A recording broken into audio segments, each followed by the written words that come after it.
We're going to have a nice time together tonight. I'm glad you're here on our beautiful campus. My name is Eileen Markey, and I'm the director of the Center for Spirituality, which was founded in 1984 with generous support from the Sisters of the Holy Cross. Our founding directors in the audience tonight, Dr. Keith Egan and two Sisters of the Holy Cross. If we could show them our gratitude, please.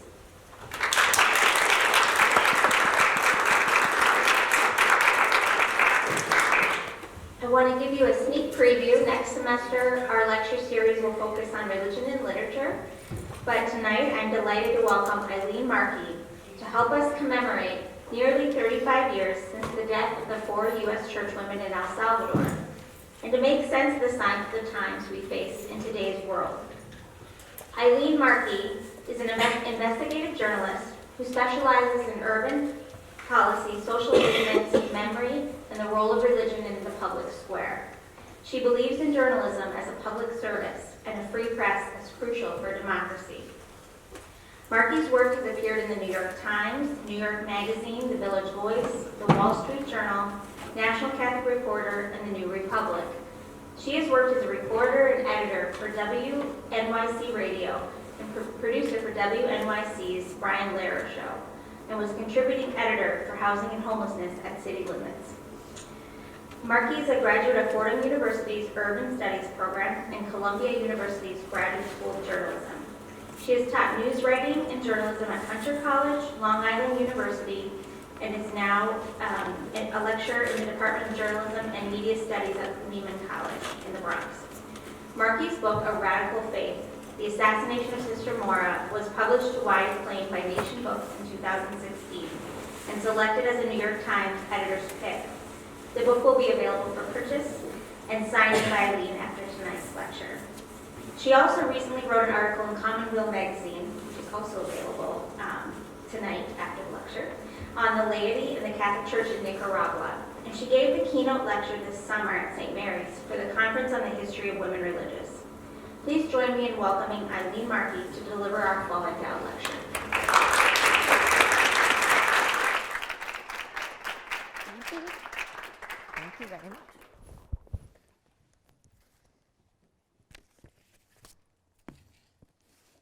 Hi, everyone. Thank you, Arlene, for your welcome and for your hospitality.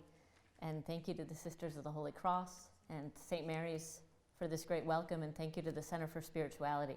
It's really lovely to be here. I want to acknowledge our presence on the traditional homelands of Native peoples, particularly the Pocagnic, Bodowadmabnik, Pokagon, Potawatomi, who've been using this land for education for thousands of years and who continue to do so. And I want to call into the room or acknowledge in the room the presence of so many people who shape our visions. The 6 Jesuits of the University of Central America in El Salvador, and their friends Elba and Selena Ramos, whose 30th anniversary we marked this weekend, presente. St. Oscar Romero, presente.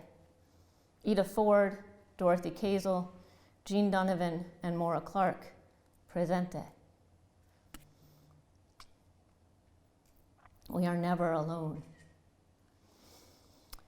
During the wars in Central America, the wars that laid the groundwork for today's refugee crisis, the religiously informed social movements there and the solidarity movement in this country adopted this way of public prayer, of invoking not just the memory, but the presence of those no longer living. It's a way to say the person continues, they are present, and continues to influence or goad us, to haunt us in the best of ways. Our borders are porous in Catholicism, between this world and others, between past and present, and our timelines are curvy. We move back and forth in time, braiding, Celtic knotting storylines across the year and across the years. For some of you, remembering the Churchwomen of El Salvador is part of your liturgical calendar. Their December 2nd commemoration, a harsh taste of the implication of the incarnation. You're going to see a photo in a minute that is that. To me, it looks a lot like the cross. It'll only linger for a few seconds, and then there's nicer photos. December 2nd, as this commemoration, a harsh taste of the implication of the incarnation at the beginning of Advent. So we remember and we wait, as though the story might be different this year, as though the Annunciation does not lead to Nativity and Christmas to Calvary, beginnings and endings that begin again. The year cycling through from the dark evenings of autumn to the bright days of Pentecost and then over again, but laced through with our own other anniversaries and feasts within this spiral. I want to examine a little bit tonight why we remember, what we're doing when we remember, and how and whether it does us any good.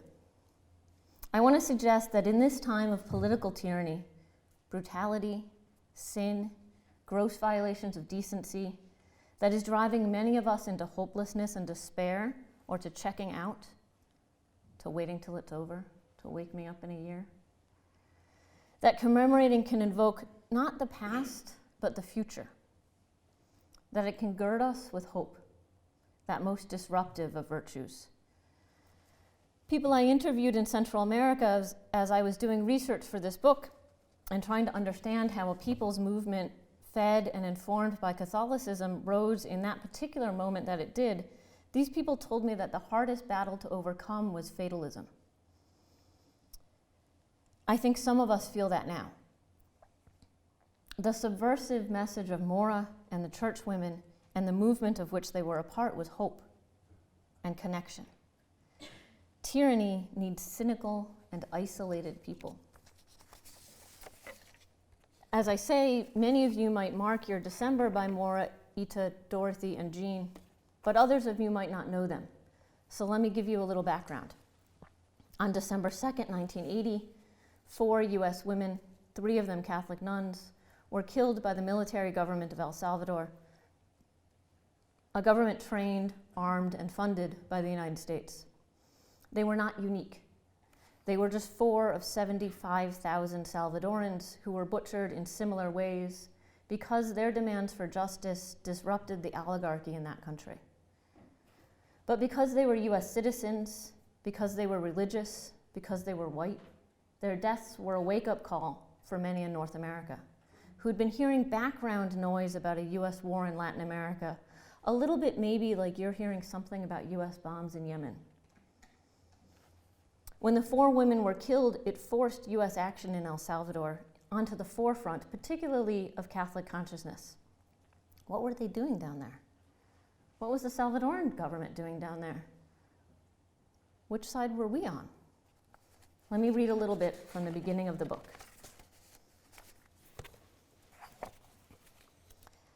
The grave was fresh. The soil yielded easily to the shovels. It was no trouble, really, to uncover the bodies.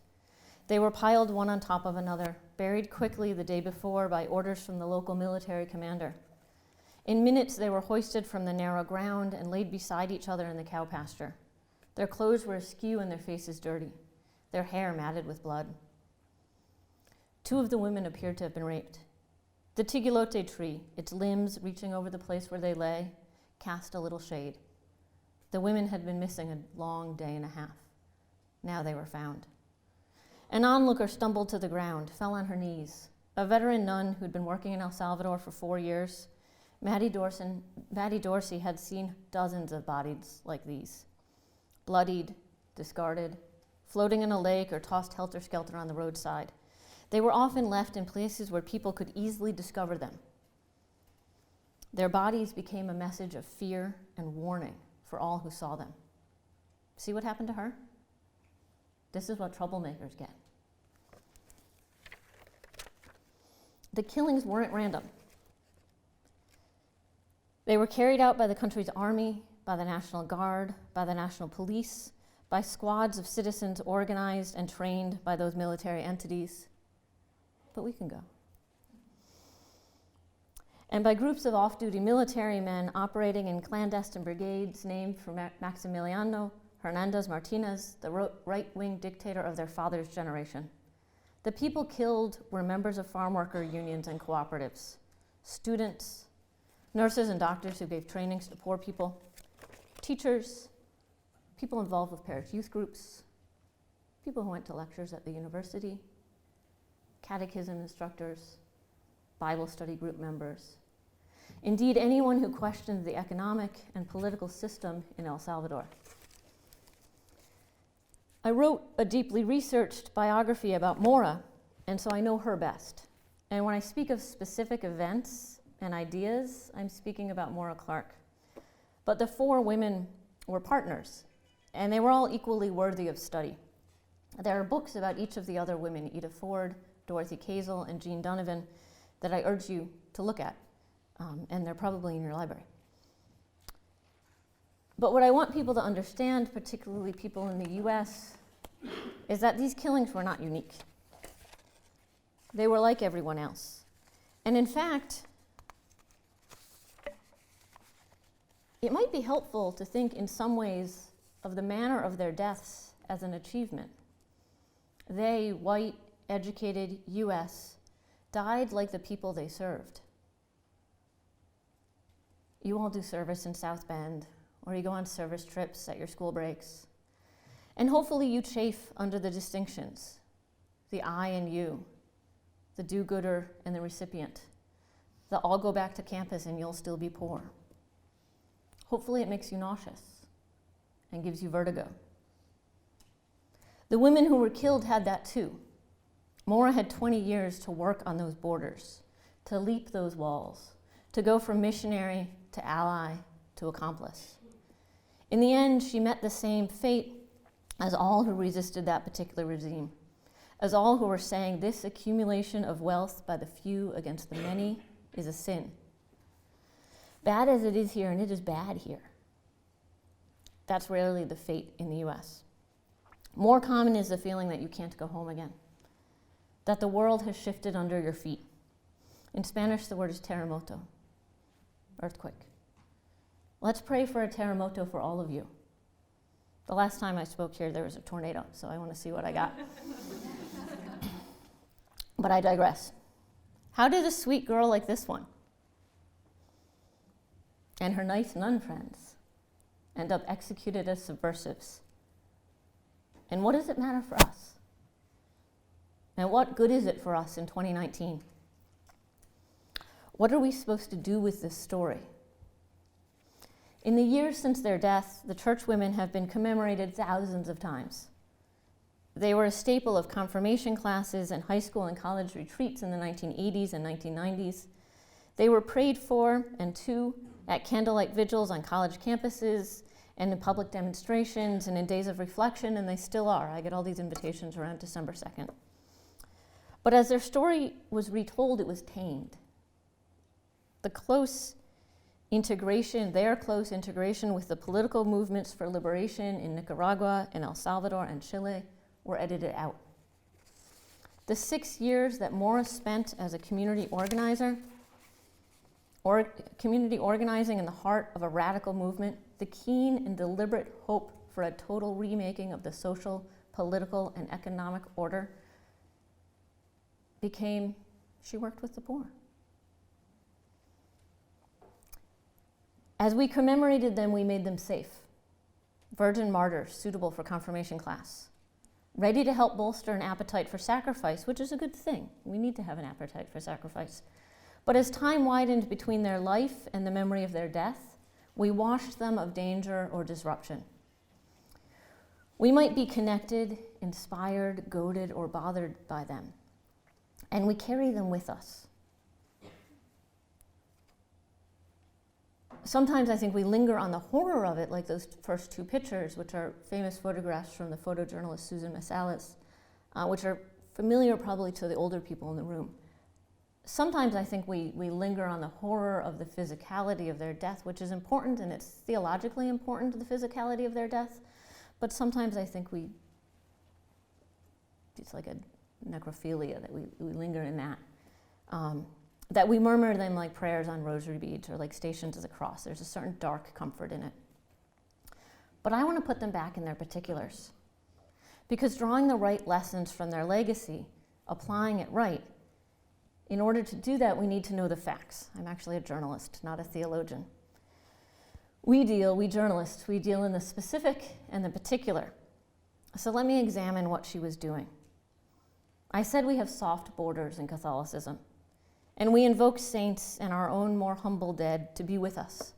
I live in an increasingly Mexican neighborhood, and so Dia de los Muertos is a really live thing in my son's public school, right? And in the park and on the campus of my public university. There's all these portals, all these movements back and forth, right? People for whom the physical border is really real, so the immigration one, but these other ones are not. So let me invoke a few sketches of Maura Clarke to bring her here and bring us there and do a bit of time traveling and time muddling. There's these nice pictures of this sweet girl growing up in Rockaway, Queens, working class Irish immigrant neighborhood in New York City in the 1940s and 30s and 40s. She entered the convent in 1950. She was the daughter of Irish immigrants. She grew up in this really enclave neighborhood. And the opportunities for women in 1950, particularly for working class women, were quite corralled, right? Were quite limited. So really she could go to work at the phone company for a couple of years and then marry a guy next door who might become a firefighter. And her life would be rich and stable in plenty of ways, but small horizons in the neighborhood she was part of. Or like thousands and thousands of other girls of her generation, she could enter the convent. And I think, historically, a lot of us of my generation and younger tend to think of that as a locking up, as a behind walls kind of thing.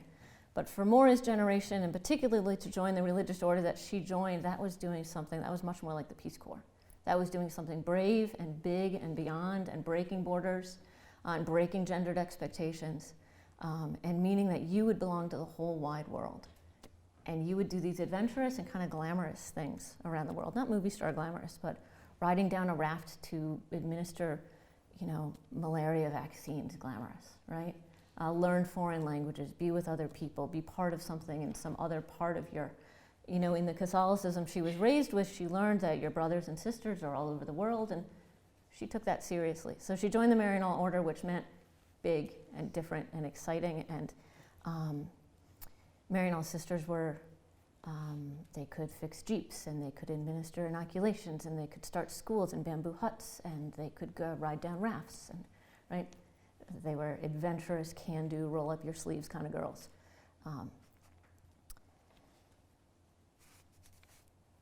She goes through the convent, which is this really strict and silent and rules-bound and back to your stereotype of what the convent was like in formation for a couple of years of becoming a nun.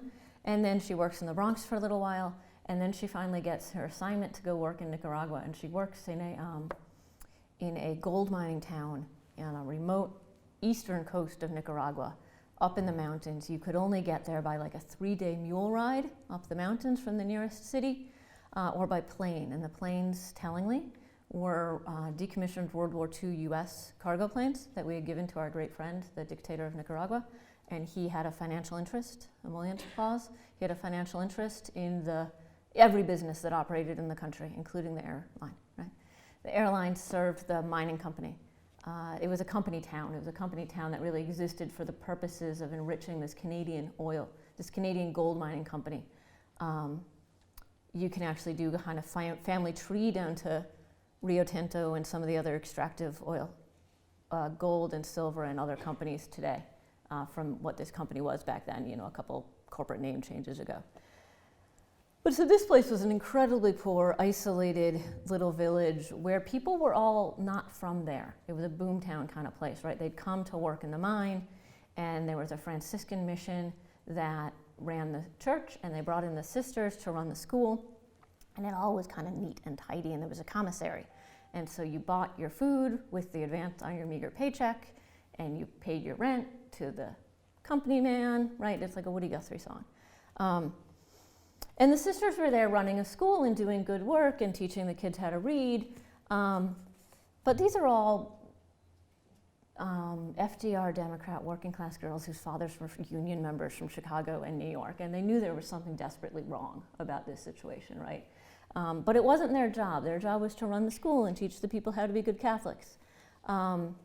And hopefully to educate people enough that they could enter the economic system like a little bit higher, right? So that instead of having to go into the mines like their fathers and suffer the skin diseases and the metal poisoning and the stomach illnesses, that they could work maybe as clerks, right? Maybe they could work as clerks for the mining company.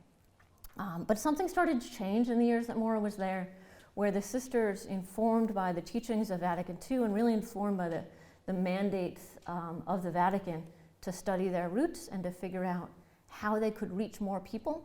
There's this really important mandate that comes out of the Vatican in the early 1960s that says that all adults need to have an adult education, so that it's not enough that you can teach 7-year-olds catechism, because then they're going to have like a 7-year-old conception of God. And that's where people have all this like really silly Manichaeism and, right?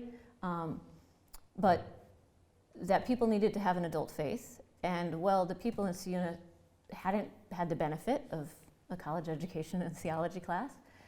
They also couldn't read. So how do you do an adult faith formation for people who can't read? You write a curriculum that's all around dialogue. That one person can read a Bible story and everybody else can sit in a circle and talk about what it means to them and how it applies to their life and what they think it talks for them.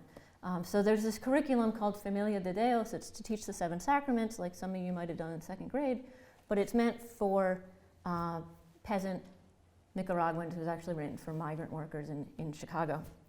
And it's all based on conversation and discussion. And it meant that the sisters left the classroom, or they worked in the classroom too, but then at night they would go sit in people's houses. And people didn't have furniture. People lived in shacks built out of like those clementines you get in the winter, right? With like the nice little wooden boxes. Basically bigger versions of those boxes. People would take the sides off and build them into shacks. And then there'd be like tar paper roof maybe. And that's where people lived. And so the sisters would come out of the convent and out of the school and walk up the hill and go sit in somebody's little orange crate constructed house on the floor and say, well, where do you think God is? What do you think God means to you? What do you think the story of the loaves and fishes mean? What do you think it meant when Jesus was talking about the rich man who went away, the rich young man who went away disappointed? And if you ask poor people these stories, you get a really different answer, right, than some like run-of-the-mill Sunday homily. So this is what Maura is doing in the mid-1960s, and it's totally changing her. It's totally changing how she thinks about reality, what she thinks is real. It's a terremoto. Let me read you a little bit about that part of time.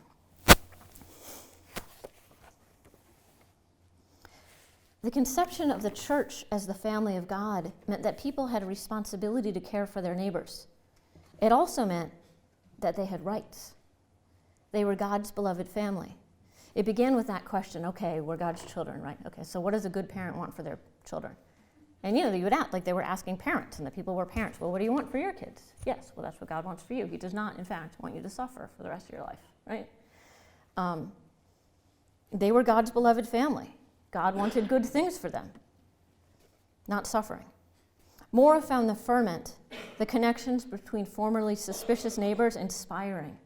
The people in the pueblos are beginning to unite and to make their voices heard. Siuna has been abandoned for so long, but there's an awakening of hope, she wrote home to her sister after several of these Familia de Deus conversation groups were up and running. When she set out for Nicaragua in 1959, she thought she was going to bring Christianity to the people of Siuna. It was the mindset of the era. It was this really terrible missionary mindset.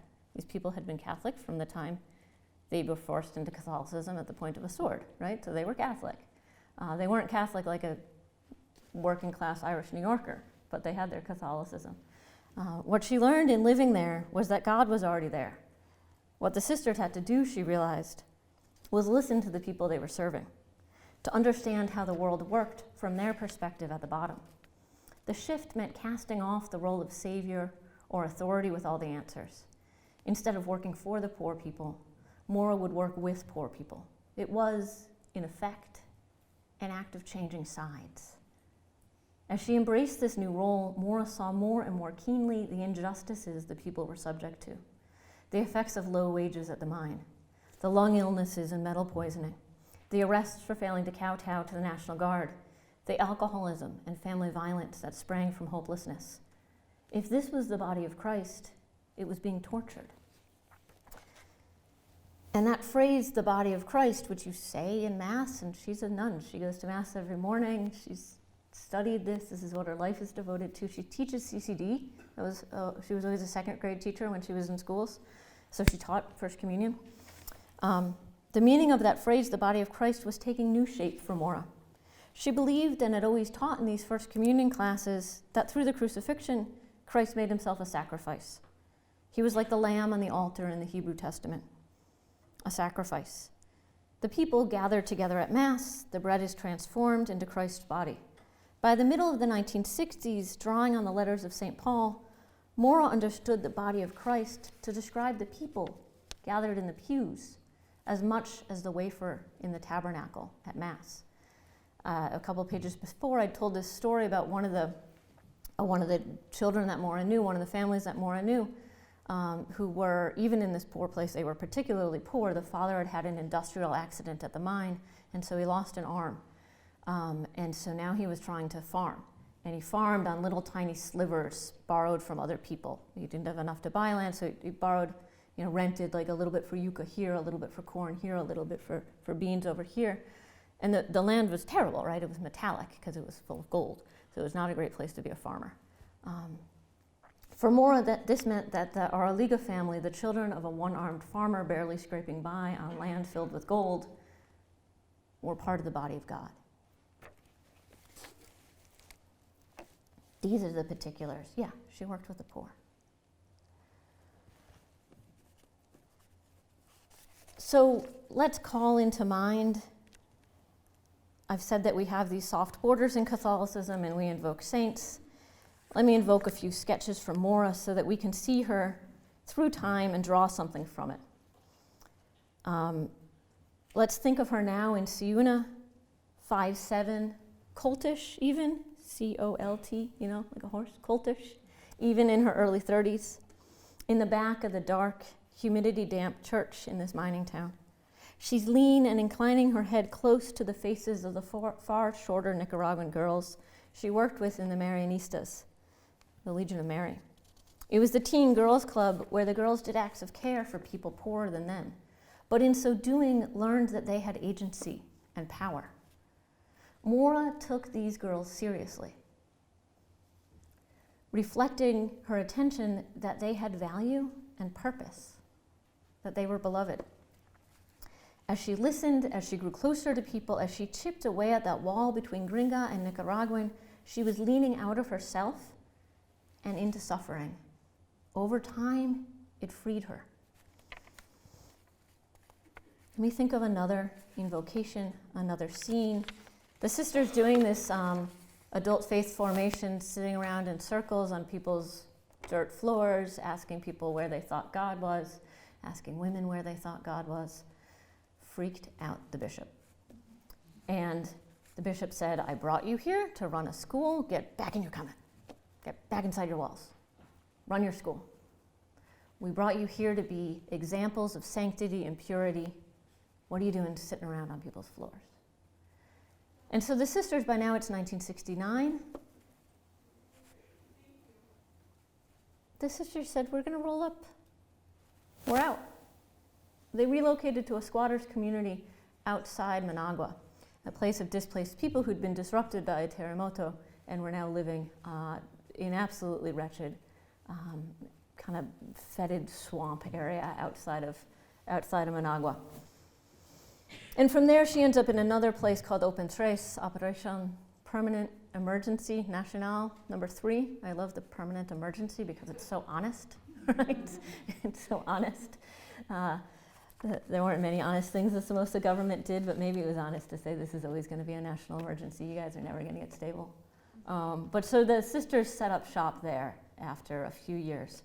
And so now let's see Maura again, magic marker in hand as she takes notes on a poster in a meeting in the Cruz Grande, the makeshift church that the community met in.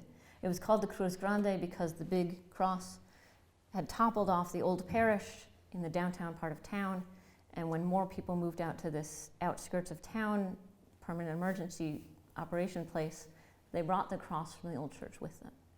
And they put it up outside basically a Quonset hut, a tin kind of hut, that became their church. So in the Cruz Grande, yes, you had mass and you had novenas and you had devotions and you had meetings. You had a lot of community organizing meetings We need bus service for this town because the dads keep losing their jobs because it takes 2 hours to walk into town from this damn place they've set us up, right? We need meetings to figure out how to get some sort of cooperative child care because women need to go sell in the market, but there's all these kids running around on the streets. How can we work together? They needed meetings to figure out how to get a fair price for water because people had no running water and you bought it from like a company that filled up your big 50-gallon drum of water and you used that for the month. But people were paying twice in this place as the people in the wealthier place behind a wall were paying. Over here, you had running water, you had toilets, you had bathtubs, you had swimming pools. And in Open Tres, you took a scoop. The sisters described how it was to take a shower, that you had, a can of Bustelo, right, a coffee can. You take a scoop, one to get you wet, soap up, lather up, another to rinse you, a third coffee can to rinse your hair. And then as the water runs off your body, you lean over in the tub and you scoop up the runoff into the can so that you can sprinkle it around the house to keep the dust down. And next door they had swimming pools and they were paying half the price. You don't have to be a confirmed Marxist to say that is clearly not fair. And so they had lots and lots and lots of meetings to figure out how to lobby for a fair price, how to get the bishop to intervene, how to get the water company to go. So let's picture Maura now, marker in her hand in the Cruz Grande, listening as the teenagers analyze the loaves and the fishes story, or retell the parable of the rich young man. She's moved to solidarity, and she's invoked in that place today in the names of a dozen women my age who are called Maura, children of those teenagers. Maura learns that the holy was not somewhere else. It was in this brave and dangerous hope, in this commitment to build a world worthy of this Christ who came to live beside us. She does that work in Nicaragua, and the middle chapters of the book are all about it in great detail. In 1980, St. Oscar Romero, then the Archbishop of San Salvador, wrote to the Marianal sisters, Maura's order and Ida Ford's order, and asked them to send more sisters to El Salvador, the neighboring country. El Salvador needed that closeness, the commitment, the willingness to risk that by now the Marianal sisters had a continent-wide reputation for. Maura took up that call. So she's killed in El Salvador in December of 1980, and she was only there for a few months. She really, most of her life, most of what we talk about as her conversion, as her commitment, was in Nicaragua. And then she came home and she did other work. You have to come home to headquarters every so often and do some other kinds of work. And then she spent 6 months thinking, should I go to El Salvador? It's really scary in El Salvador. By the time she was discerning this call, taking up, well, should I go, should I not? I could also go back to Nicaragua. It'd be hard, but there's new hope there. I could go to Chile. By the time she's working through these thoughts, Archbishop Romero has been assassinated while celebrating Mass. So at that time, El Salvador was probably like a 99% Catholic country. It's much more like 50-50, evangelical and Catholic today. But in that point, it was a Catholic country. And the Archbishop of the country was assassinated by a sniper while celebrating Mass.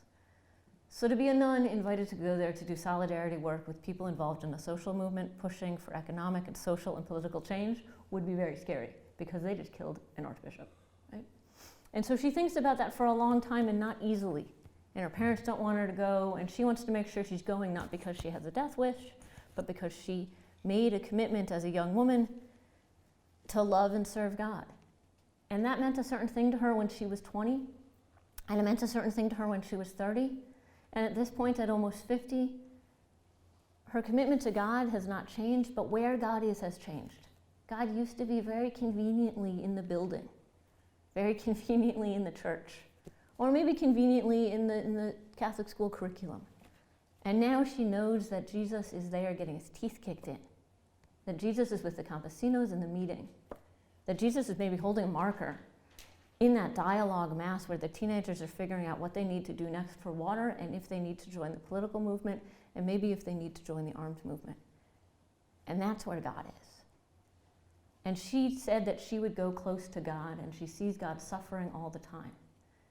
And so she's saying, do I go? And at the beginning of this talk, I talked about this weird timeline that Catholics have. I mean, I think all believers, particularly believers who have a narrative, right? Muslims have a long narrative, Jews have a long narrative, Hindus have a narrative, that we're always moving through these stories cyclically and cycle and like this. And so one of those stories is obviously the Good Friday story. And so there's this image, and we have all this medieval art about it, right, of Mary and St. John standing at the foot of the cross, not abandoning Jesus when he was dying. Or we have the image of Jesus praying in the garden and his friends being like worst friends ever, leaving him on a very bad night. And Maura doesn't want to be those crappy friends. She said she would be close, and so she's close. And so she decides to go to El Salvador because this is what she said she would do. So when we talk about the Churchwomen, when we say they were doing work with the poor in El Salvador, and to help the poor in El Salvador in those years meant you were a subversive, and that's true as far as it goes. But let me tell you what they were doing. She and Ita lived in one part of the country, and Dorothy and Jean lived in another. And they worked together a lot, distributing food from Caritas, something like CRS, like a big international nonprofit Catholic agency that brings food to disasters. You know, when the hurricane hit the Bahamas recently, Caritas probably sent lots of bags of rice, that kind of thing. So Maura and Ita had a van, and they would go into the capital, and they would get big 50-pound bags of rice and beans and cooking oil and that kind of stuff. And they would bring it back to the little makeshift place where they lived in Chalatenango, this town in the northern part of the country, and they would divide it up, and they would bring it to people who were living in the forest, like people who had had to abandon their villages, and who are now living in these encampments on the hills, in the mountains. Why had they had to abandon their villages? They had to abandon their villages because the military was burning the farms of anyone they suspected of being sympathetic to the guerrilla movement. Why was there a guerrilla movement? Well, because there had been a civil movement, a social movement, like our civil rights movement, marches and protests and demonstrations and strikes for 15 years, leading up to an election in 1972, which was stolen, fraudulent election, protests, and then the government just started assassinating people. So raise your hand if you went to the Women's March. Oh, tough crowd. Or some march, right? You've been to the walkout for guns, or you've been to something like that. You know, it's a thing when you go, and maybe you feel brave or happy. When you would do that in El Salvador after 1972, the likelihood of them coming to your house and killing you was like 80%, right? It was very high. Or your mother, or your father, or your brothers. And women were like uniformly sexually assaulted, right? So this is what's happening, and so some people join the armed movement, right? They didn't start that way. In the US, we always talk about it as a war between this side and that side. It was a social movement that was put down with vicious repression, and then eventually some of those people took up arms. Some of them didn't. Some of them provided food for the people who took up arms. Some of them left out clothes. Some of them said prayers for them, right? People made all these different moral choices along a continuum. If the government suspected you, if the military suspected you of being sympathetic to the guerrillas, they would burn your farm, they would burn your house, they would kill your livestock. So a lot of people had to leave, some people, subsistence farming, had to leave their land because of this. And so we're on the run, and we're living in these on-the-run communities. And Maura and Ita brought them food and brought them rice. Okay, now we know what you mean by working with the poor. That's who they were working with, right? Another key part of their work in this period between August and December of 1980 is documenting human rights abuses. So these horrors that I just described to you would happen. And Maura and Ita in particular, working through an office of the Catholic Church in San Salvador, the church had established under Romero a legal aid arm called Socorro Jurídico, justice, aid for justice, like legal aid. And the sisters and about 15 other people in the country, many of them nuns and priests, were like agents of Socorro Jurídico. They would go to the scenes of massacres, of killings, of brutality, and they would write down the facts. They would write down the details. They would get names and times and places and which battalion was it, and was it the National Guard or the National Police?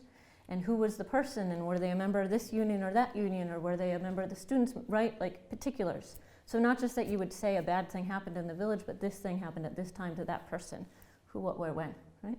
And they would write it down and keep a record, and then bring these records, like index cards, back to the capital, to this legal aid office that the diocese had set up, so that eventually prosecutions could be done, so that justice could be served, so that people could be investigated. So they knew all the things that happened, and they knew who did it, right? They were human rights documenters. They also delivered medicine to people in these communities on the run, which included people who were wounded because of fighting. And medicine was banned by the regime. So there were all these sort of different networks to getting medicine and bandages to people, but when those failed, people came to the sisters and said, could you get these medicines to people? Could you get these stitches? Could you get these antibiotics to this operation, right? This MASH unit, basically. And so they did that. And another part of what they did was ferrying refugees, people who were marked for death, people who knew that the death squads were coming from them, because their children were involved with something at the university, or because they were involved in the Curcio movement or the parish discussion group, right? Those people often needed to flee their villages, and by 1980, most of the buildings in San Salvador had been turned into refugee centers. If you picture like lots of Latin American capitals, right? It's these big, like the church has lots of property, these big, beautiful mission buildings, adobe and red tiles and all that. But you could also picture South Bend or Chicago. What if all the half-closed Catholic schools were housing undocumented immigrants? What if all the parishes that only have Mass once every 2 weeks were full of undocumented people? What if all of the bishop's residence and all the convents that don't have too many nuns in them anymore were filled, right? The church institutions in El Salvador had turned themselves over to service of the people who were being persecuted by the government. And so if you were in Chalatenango and you knew they were coming for you, you would run to the nuns, Maura and Ita, these particular nuns, and they would try to get you into San Salvador, where you would have, they weren't internationally recognized refugee centers yet because it was an internal conflict, but that's how they operated. So if you got into one of those buildings, you were likely to be safer. It wasn't like a UN camp, but you were better chance of surviving.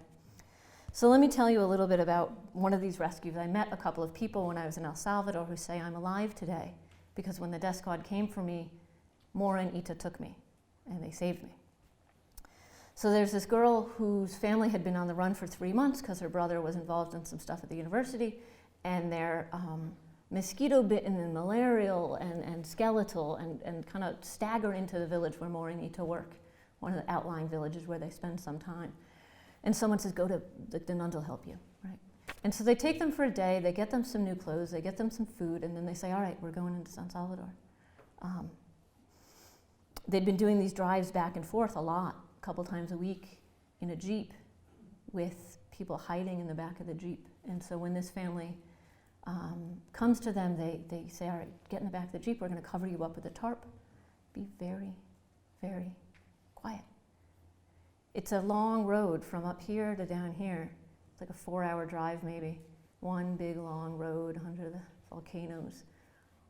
And there's all these military checkpoints because there's a civil war going on. It's a highly militarized society anyway, but there's a civil war going on, and this is kind of in guerrilla-controlled parts, and so there's the army checks, you stop all the time, army checkpoints, search your car, what's in your bags, who are you, right? The drive to San Salvador from Chalatenango was fraught with risk. It was not unusual to pass 20 military checkpoints along the way, each manned by soldiers who saw every Chalatenango peasant as a guerrilla. And there's a difference between being sympathetic or being agnostic or being, well, I kind of would like our minimum wage laws to be enforced, and being a guerrilla. But the police saw no difference, right? But Maura and Ita scheduled their journey for midday. Soldiers were eating or lounging in the shade, back away from the road. They passed checkpoint after checkpoint, soldiers waving them through. As they neared each one, Maura and Ita instructed the family to be perfectly silent and to pray. After each passage, clear of the death-dealing National Guardsmen, the sisters and the family sang. It was a way to keep away the terror.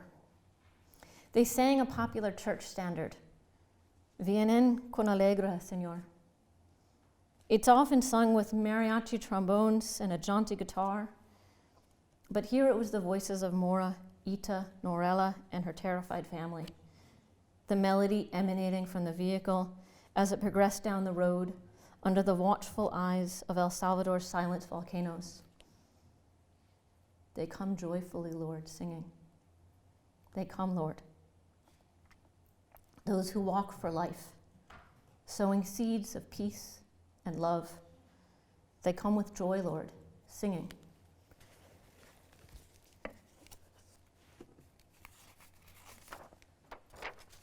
In these months that Maura lived in El Salvador, her personality or her outward changed, right? She was always bubbly, very other-focused, had like plenty of darkness within her, the adult child of an alcoholic, plenty of, it wasn't called depression, but plenty of insecurities. But her persona was always to be very much focused on the other person, to find joy in them, to pull out attention of them, and always available. But in these months in Chalatenango, her eyes grew dark circles under her eyes. She started to look thin, and her friends said she looked haunted.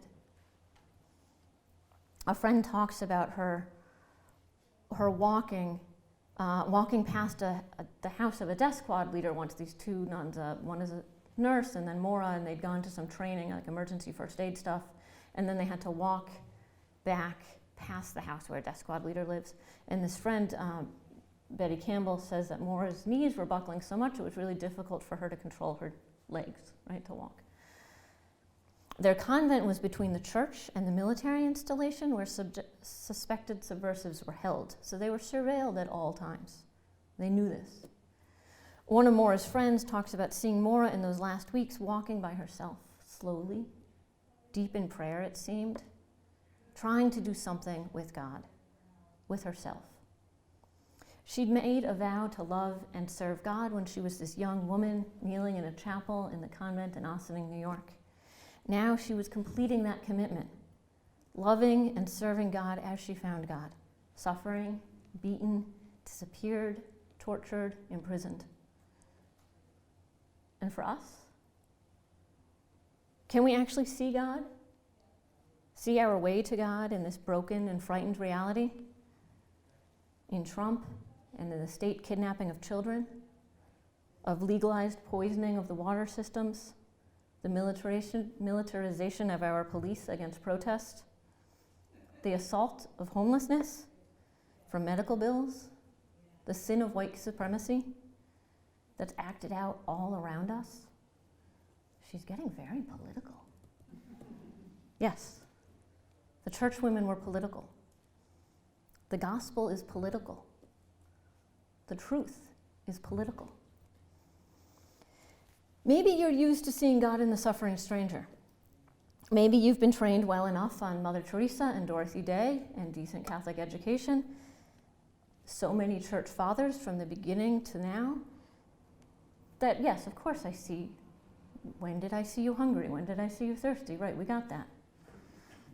So maybe you can see God suffering there. But can you see God suffering in us too?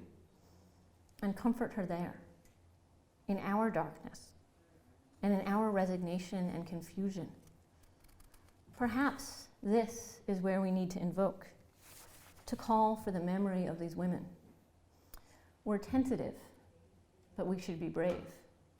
She was terrified, but she kept acting.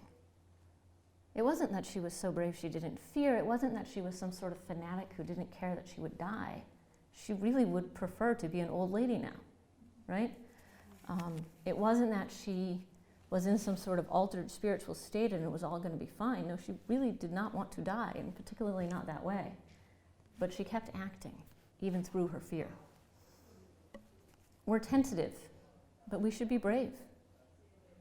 Should hold out our hands and join, even in our awful poverty, in our doubt, and in our fear, and in our confusion. Maura was terrified not only of death, but of rejection. As I said, she had a nice family, but her father was an alcoholic, and that shapes how you deal emotionally. It shapes your psychological profile. She always wanted acknowledgement. She always wanted recognition. She needed to feel okay because she often didn't feel okay. She needed that mirror from somebody else. In her doubt, she was able to she was terrified of rejection. One of the remarkable things about her is that she turned her insecurity, her doubt and trouble, into appetite for others. Throughout her life, she drew closer to suffering, not out of some goth thing, but out of an understanding that there's life even in there, pulled into the wound. In it, she found closeness, connection, and an end to isolation. I said at the beginning that tyranny needs frightened and isolated people, siloed, no good at eye contact anymore people. If we invoke her and the people of whom she was a part, we can see the world more clearly. This is why they're worth remembering. They're worth remembering for the future that we would still like, for the future that we need reminding that we want, for the future that we deserve, that we used to think about, that we feel maybe a little silly talking about anymore. We need their past, not out of some funeral project, but out of a forward-looking project for us. We invoke her and the people of whom she was a part so that we can see the world more clearly, that we can be daring, not timid, certainly not safe, but possibly whole. And carrying that most unusual and absurd of virtues in a broken world: hope, bravery in desolation.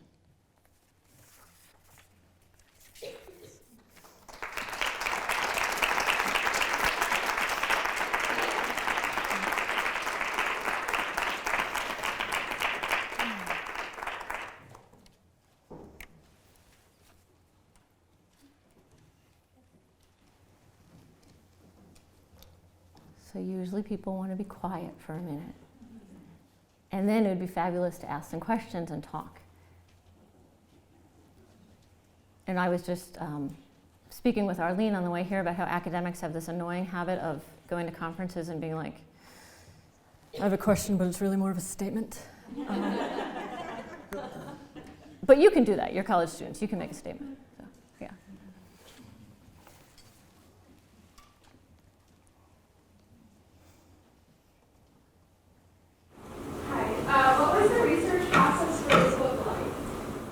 I think you could hear her, but what she said is, what was the research process like? It was 5 years. It was a lot in the archives. The Maryknoll Order, to which she was of which she was a member and what Ida was a member, have a really world-class archive. Saved all kinds of pieces of paper and curriculums and notes and her letters. And luckily I live not so far from there, so I spent a ton of time reading what were the prayers she had to say at 6 a.m. in the novitiate in 1951. Because there's a record of that, and then when I write about that year, I could say it right, like really specific stuff. And then what were the goals of the Latin American region in 1962 when she was superior, blah, blah, blah, blah, how did she apply those? I read probably 20 books on Nicaragua and El Salvador, kind of a master's degree worth of books about liberation theology. I interviewed about 200 people. I spent 2 weeks in Nicaragua and 2 weeks in El Salvador, really targeted, speaking to particular people, generally in 2-hour-long interviews. And I spent years with her family, which took, who wanted the book written and who are lovely people, but shared ethnicity with me. We're Irish American. We're really bad at talking about feelings. So it took 3 years to get them to talk. Self-interested in more, in general, So there's two answers. One is that her sister wanted a book written. There are books about the other three, and her sister was like, before I die, I want people to know my sister more. In the stuff that's been written, she comes off kind of flat, and she wasn't flat, she was an interesting person. And so that's the direct answer. I was interested in her, or I became interested in her because she was the oldest. And so a big part of this story is about like how nuns changed from Bells of St. Mary's to Dead Man Walking, right? And how exactly did that happen?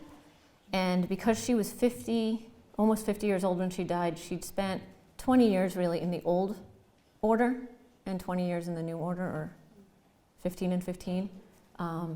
And so I thought she would be really interesting. Like I understood why Jean Donovan was why she was. She was just post-college and she had these ideas.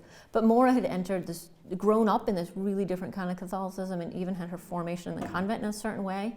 And then was over here. Like how do you get from there to here? So I was interested in that, yeah. Because I figured it could tell a story about 20th century Catholicism. Like my undergrad degree is really sociology, right? So it could tell this story about a transformation of a mindset, yeah.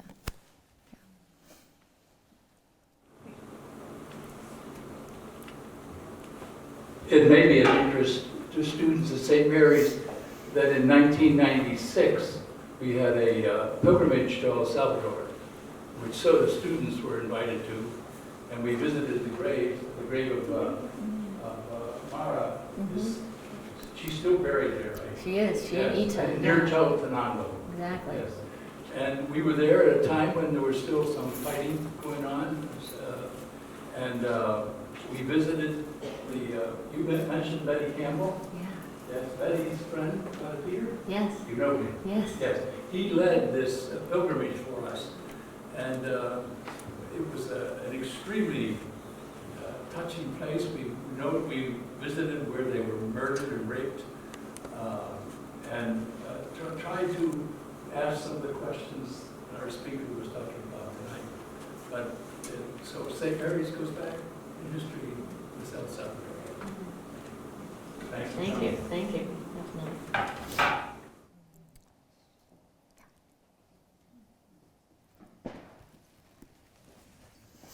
You mentioned this very precious detail that there are teenagers named after her still there today. And I'm wondering if you could say a little bit about how the people of El Salvador, of Nicaragua, are remembering her today, based on what you observed. Yeah, that was kind of amazing. So when I I did like 2 years of research, read all the books that were already written, read all these other books of theology and history, and talked to sisters who worked with Maura at that time, who are now old ladies in the nursing home, in like the retirement community of the sisters. So I knew a lot of the outlines of the story very well.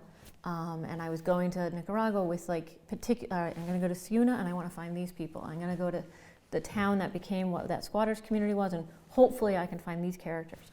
And I did, which was amazing. In Nicaragua, it was much harder to find people in El Salvador because the war was much worse in El Salvador and everybody was scrambled around. Nobody's where they're from. In Nicaragua, a lot of people were still where they had been in 1979. But anyway, I often felt in both countries really embarrassed to be writing this one story about this one white lady when the whole country had suffered, right? Or these 4 white ladies. It almost felt obscene to go to Salvadorans and say, right, so your war was awful, but there were some Americans. Like, tell me about the Americans, right?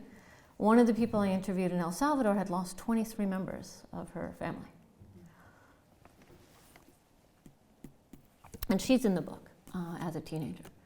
But so this is El Salvador, right? That woman runs now a public health advocacy organization, a women's empowerment organization that's called the Foundation for Health and Justice, Maura Jean Dorothy. It's like a terrible acronym.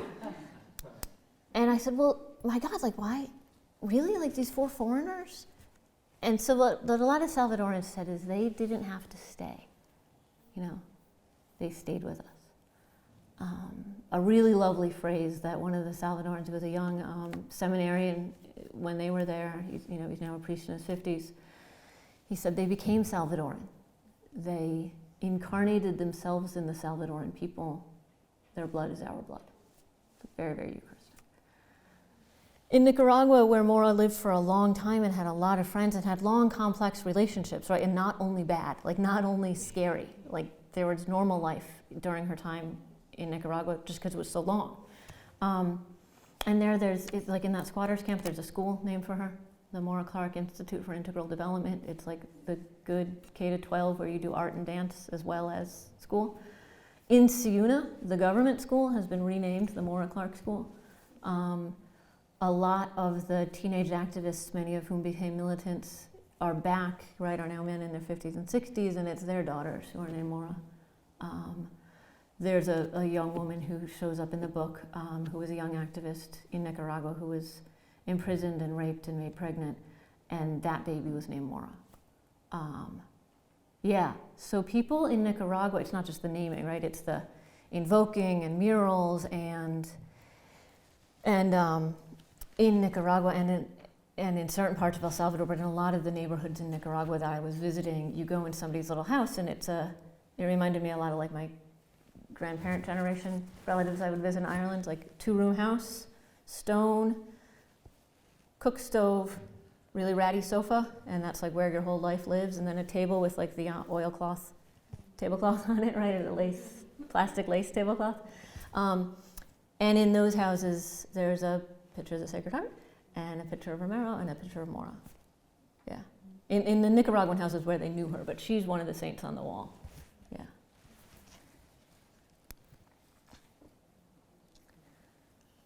Sorry, I have another question. You said something about the archbishop got like assassinated there. Yeah. Can you elaborate more on that, please? Yes. First of all, I'll say that you should go rent or like watch on Netflix or Vimeo The Last Journey of Oscar Romero. It's amazing. It's The Last Journey of Oscar Romero. It's a documentary. It's all news footage and real footage. It's called Monsignor, like in Spanish, Last Journey of Oscar Romero. It's great. It's a really, really good documentary, and it'll tell you everything succinctly.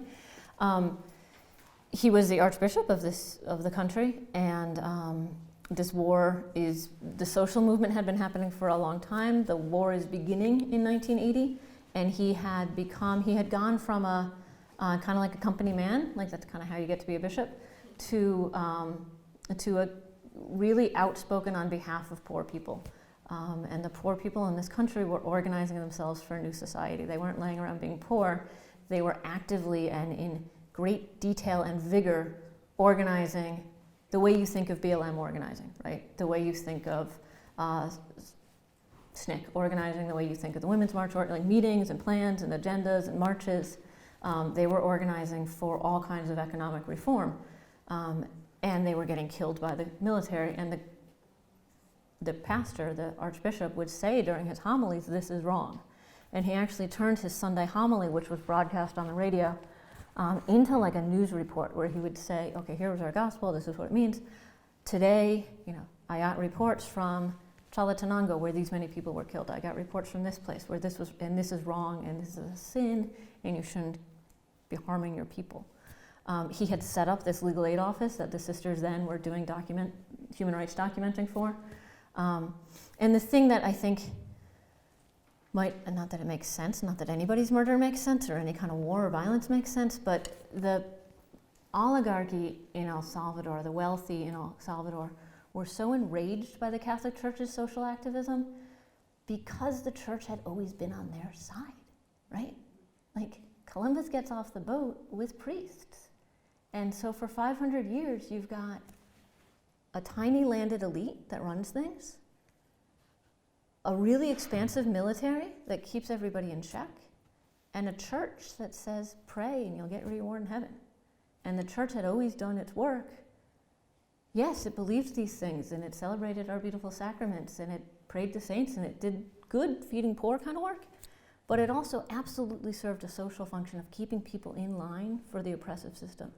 And in the 1970s, because of Vatican II, the church changed sides. And these people who are literally the descendants of the conquistadors were like, what are you doing? What do you mean? You're on our side. What are you doing talking on their side? And telling them that God wants them to have land rights, that they deserve, because they are human beings, fair wages, that they shouldn't be pressed into military service. It was this, like the oligarchy felt like they'd been, like the church had played a fast one on them. So there's this visceral sort of anger about it. And Romero became a symbol because he literally used his homilies in this way, became a symbol of of what they thought was wrong with the church advocating for this life. And all of it has these like not in any way aberrant theological roots, right? Like this is stuff that comes from the Vatican. This isn't like crazy made up stuff. It's stuff that comes from the gospel, and then it's stuff that comes from official documents of the Vatican. It's not me making it up. But so that was also really alarming, right? If there's this kind of authority and there's this kind of authority and they used to be together, and now you're saying this authority, this religious authority, which is so deep in people's hearts, is going to tell you that you don't have to listen to this one, that's dangerous. It's like literally dangerous. Yeah.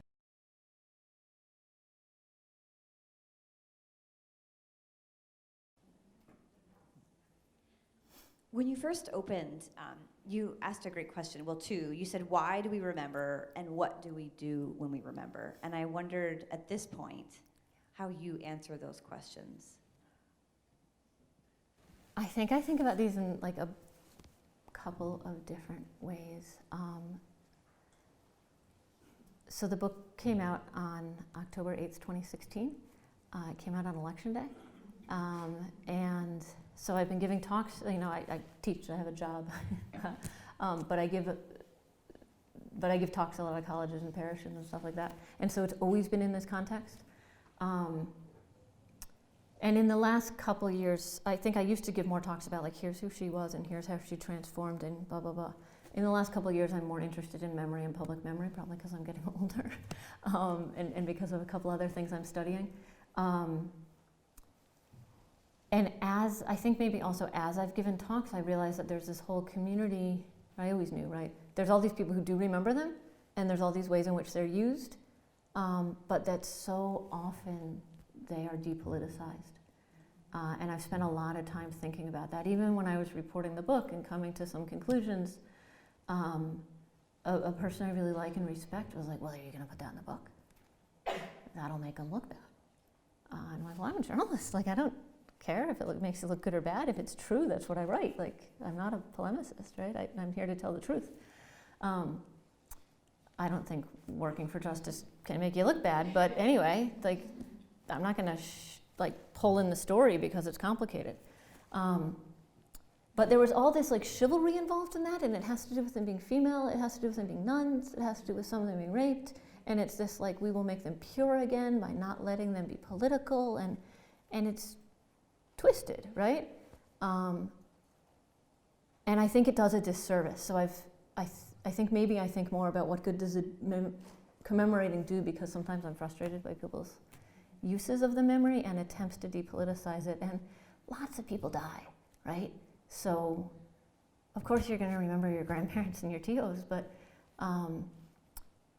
if there's ones that we're going to call out and invoke, they should be doing something for us in the present, other than this sort of like, I like suffering, right? Like I have this deep Catholic imagination, and I don't think there's anything wrong with that. But we don't just want to be wallowing, right? We want to use it as hope, and like ultimately the story is Pentecost, not Good Friday, much as my Catholic Irish person luxuriates on Good Friday. Like, it's actually a Pentecost story. So what's that for? What's that reaching out? What's that speaking every language? What's that being brave instead of staying in the room? So if we can use that memory in that way, I think that's what I feel like there's something more fruitful about it, because otherwise it's just one of like a million really depressing stories, right? There's a whole shelf of depressing stories. But if we can use it to gird ourselves in times of trouble, I think I've also gotten more like old school Catholic, where I actually think about saints now, where I wouldn't have 10 years ago.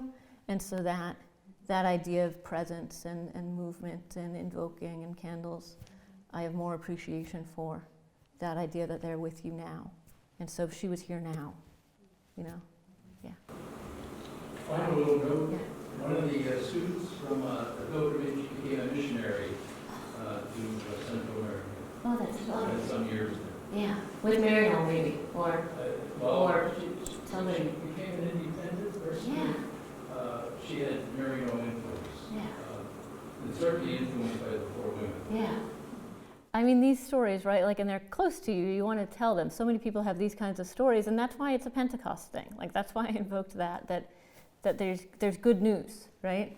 That, like, Mary Magdalene had good news and she ran. And then these guys who were all scared because the state was going to kill them on like the week after Easter, get out of their little scared room, right? They closed Twitter and they went out and they talked to other people, right? Yeah, so I think it's that. It's like the going out, and that's what all these stories that still haunt us are for. Yeah, thank you. Thank you.